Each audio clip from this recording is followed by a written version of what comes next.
deyə şəkilçisi. Başa düşəcəksən bunu. Ön şəkilçisi 4 cür yazılar.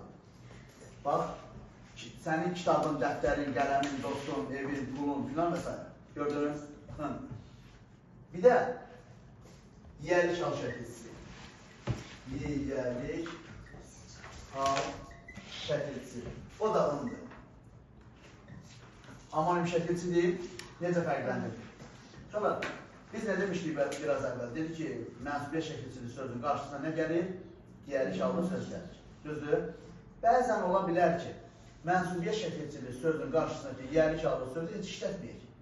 Dildə ağırlıq olmasın, cümlədə sözlərin sayı az olsun, daha fikrimizi tez, çevik çatdıra bilək deyə mənsubiyyət şəkilçisi. Bir var, adama deyirəm ki, sənin kitabın məndə qalır.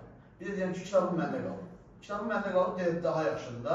Necə ki, biz bir-birimizə soruşuruq, hara geçsən? Deyirsən ki, məktəbə. Bir də təzədən demirsən ki, mən məktəbə gedirəm. Bütün belə cümlə qurmursan da, düzdür, yarımçıq cümlələ, sözlərlə cavab verirsən. Burada da, bax, məsələn, tutaq ki, yazmışıq ki, kitabın məndə qalır. Bu sözün üzərindəki, bax, bu ön şəkilsinin, mənsubiyyət şəkilsi olduğunu ispat eləməyimizdən ötürü, bunun qarşısında yiyəlik hallı söz artıra bilirik. Çox rahat da artıra bilirik.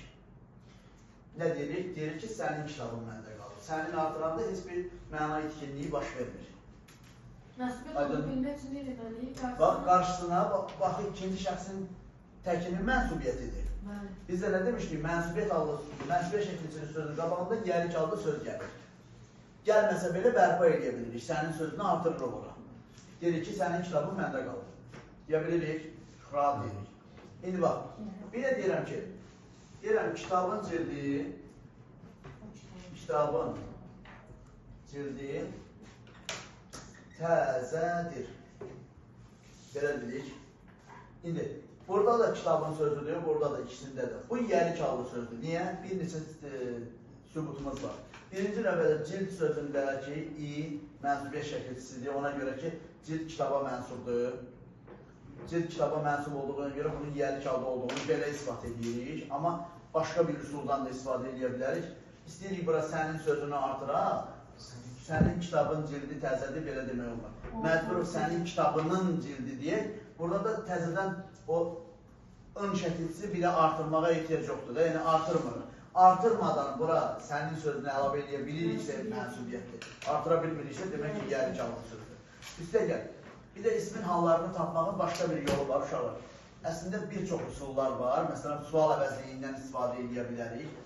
Nəyin sualını verir, deyərik ki, nəyin cildi təzədir, hə? Nəyin sualıdır, yiyəlik hallı sualıdır. Bununla da tapa bilərik ki, bu yiyəlik hallı sözdür.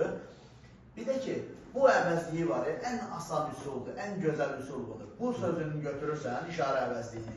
Qoyursan bu hansı sözü, sözün ismin hansı halda olduğunu bilməyimizdən ötürü qoyursun həmin o sözün yerinə. Kitabın cildi. Hə? Nə deyirsən? Bunun cildi təzədir. Bunun sözü hansı haldadır? Yiyəlik halda. Bu, bunun, buna, bunu, bunda, bundan. Düzdür? Oradan da bilirik ki, bu əvəzliyi mənsubiyyət şəkilçisi qəbul eləmir. Aydındır. O, bu əvəzlikləri mənsubiyyət qəbul eləmir də. Şəxs əvəzlikləri mənsubiyyət qəbul eləmir. İşarə əvəzliklərindən elə beləni çıxırıq. O, bu əvəzlikləri mənsubiyyət qəbul eləmir də. Bilirsən ki, əgər bunu bunun şəklinə sala bilirsənsə, bu demək yiyəlik haldır. İzah edə bildim fikrimi. Bunun cildi təzədir.